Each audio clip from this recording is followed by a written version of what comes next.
On this third episode of the America series, I will be finally starting to tackle BMW's US Rider Academy on the track. Stay tuned.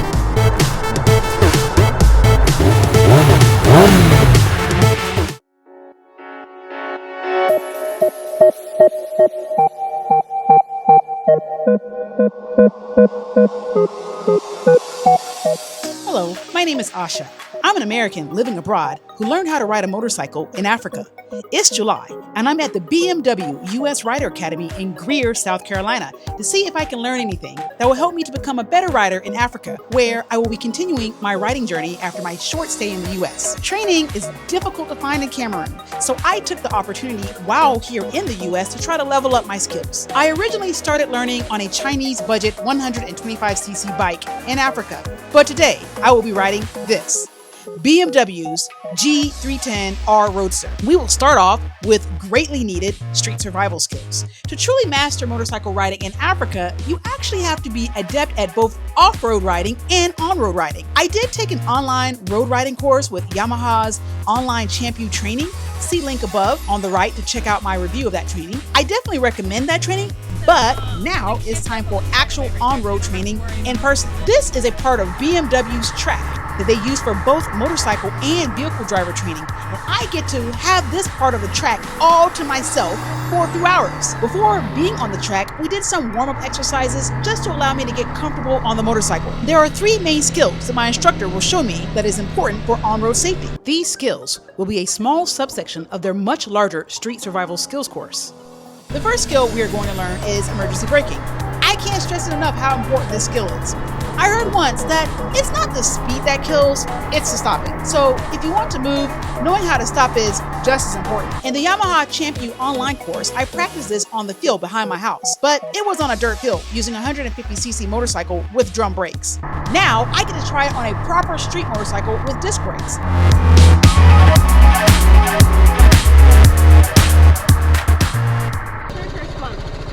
How did it feel?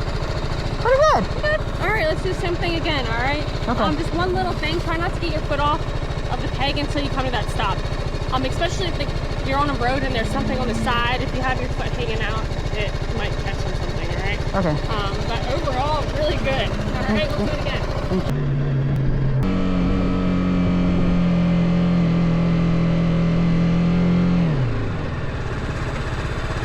Let's add the front brake now, okay?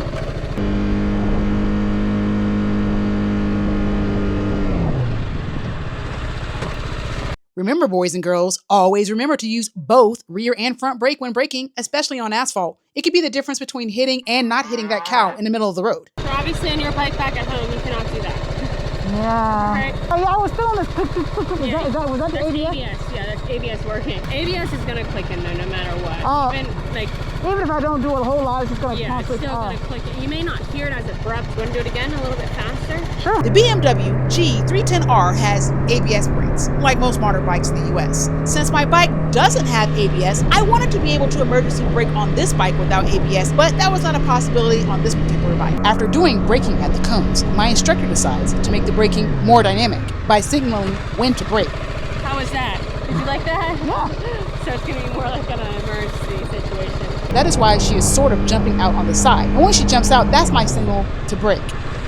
After a bit of a break, the next important skill that I'm here to learn is obstacle avoidance. There is a whole system on how they teach it here. We start by riding the motorcycle up to the obstacle and then pushing left to avoid the obstacle. I don't know what the deal is, but I have the hardest time trying to push hard enough to get the bike to respond. Honestly, I think I'm a bit afraid of losing control of the bike by pushing too hard in one direction. It would cause a bit of weave, which is the point.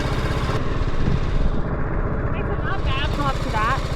Extend your arm. So extend that left arm, all right? Because we're turning left, I want you to kind of punch it. So try to straighten that arm to kind of punch it harder. Okay. So harder punches. Like try to be overly dramatic with it.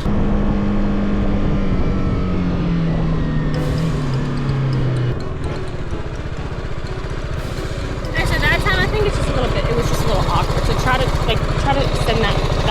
Try not to overthink it. Say this is the gate right here. In that gate, that open gate, like where you turn into harder push. Okay.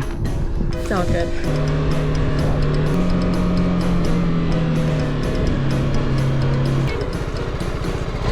The body body position was much better. The only thing is you roll off the throttle, so try to keep a consistent throttle. Harder pushes. A little bit, you can be more dynamic, but that was your best one yet.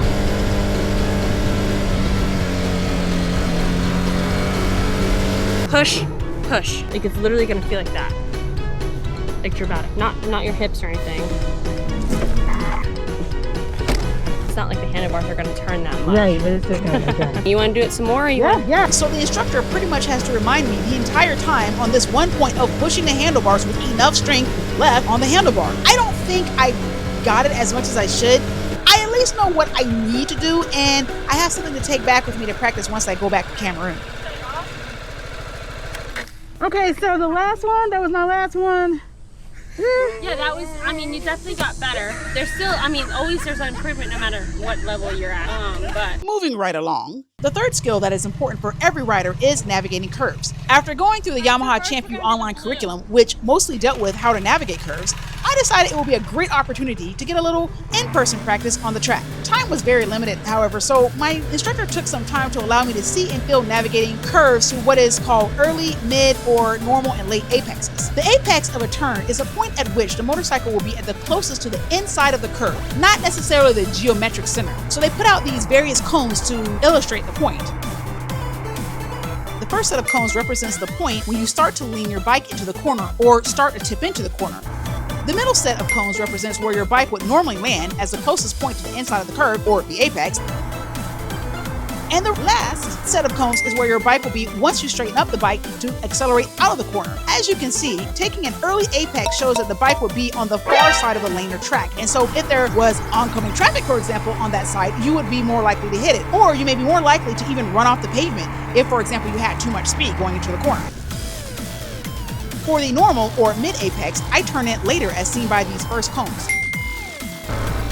I apex or hit the closest inside of the curve a bit later, and when I exit the curve as seen by this third set of cones, I am not so far out toward the edge of the road as I was after taking the early apex. The last apex is the late apex, where I lean in the bike or tip in later into the curve as seen by these first cones.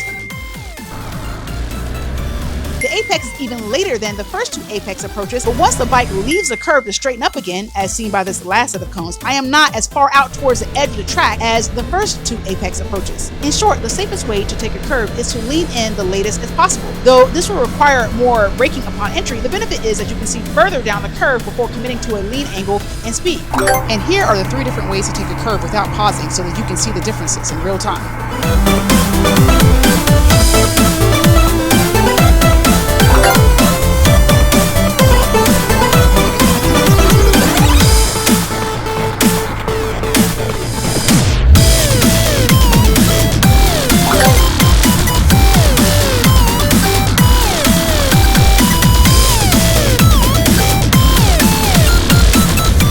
How was that? that was good. And that's not the fastest line, but we're not a racing school.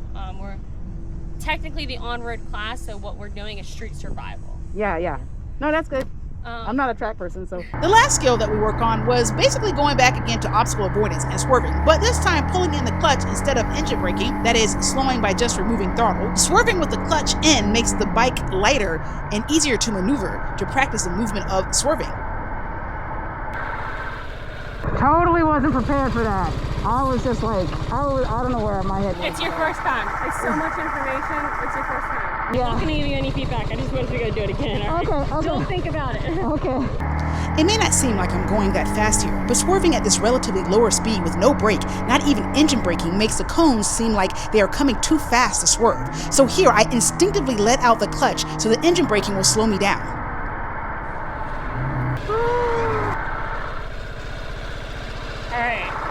I let go of the clutch and I saw the engine braking. Yeah, it's all good. Yeah, just get that clutch in wrong. I just feel like I'm coming in so fast, and I just want to slow down somehow.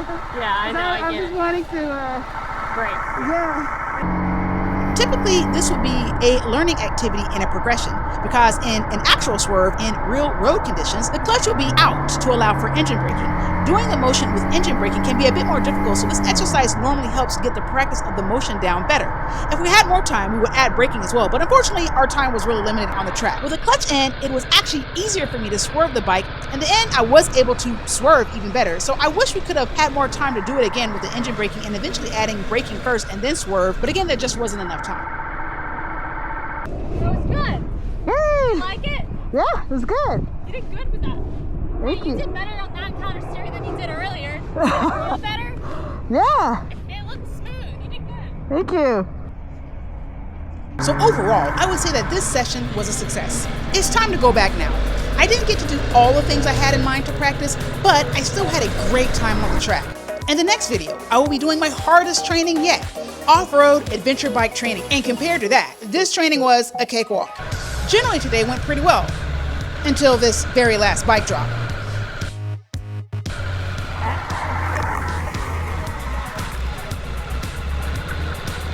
At the very end. At the very end. It's all good. Yeah, I'm learning and I'm still dropping bikes, but hopefully I will do less and less of that with time.